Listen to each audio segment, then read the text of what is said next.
మరి ఆదిలాబాద్ పార్లమెంట్లో నేను కూడా పర్యటన చేస్తూ ఉన్నాం.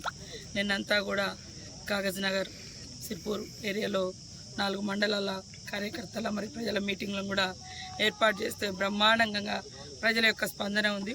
ఈరోజు కూడా ఆసిఫాబాద్ నియోజకవర్గంలో పర్యటిస్తూ ఉన్నాము. ప్రజలందరూ కూడా అర్థమైపోయింది, బీజేపీ పాలనలో రాబోయే కాలంలో సామాన్యుడు బతికే పరిస్థితి లేదు, అట్టడుగు వర్గాలకు ఆత్మగౌరవం కూడా మిగిలే పరిస్థితి లేదు.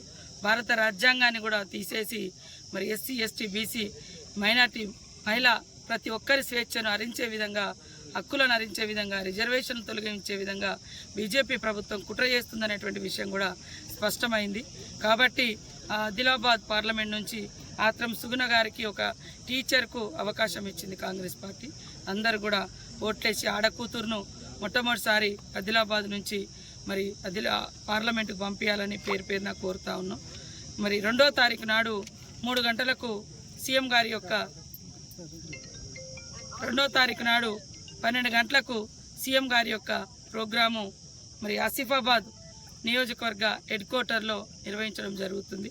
కాబట్టి ప్రతి ఒక్కరు కూడా వచ్చి ఈ యొక్క సభను విజయవంతం చేసి ఒక ఆడకూతురు ఆత్రం సుగుణ గారు పేదింటి బిడ్డ, ప్రజల మనిషి, ప్రశ్నించే గొంతుక పార్లమెంట్లో ఆదిలాబాద్ ఆవాజుని వినిపించడం కోసం మేము ముందుకొస్తున్న సందర్భంగా సీఎం రేవంత్ రెడ్డి గారు వచ్చి ఆమె తరపున ప్రజలకు అప్పీల్ చేయబోతున్న ఈ బహిరంగ సభకు భారీ ఎత్తున కదిలి వచ్చి ఈ సభను విజయవంతం చేయాలని కోరుతాము.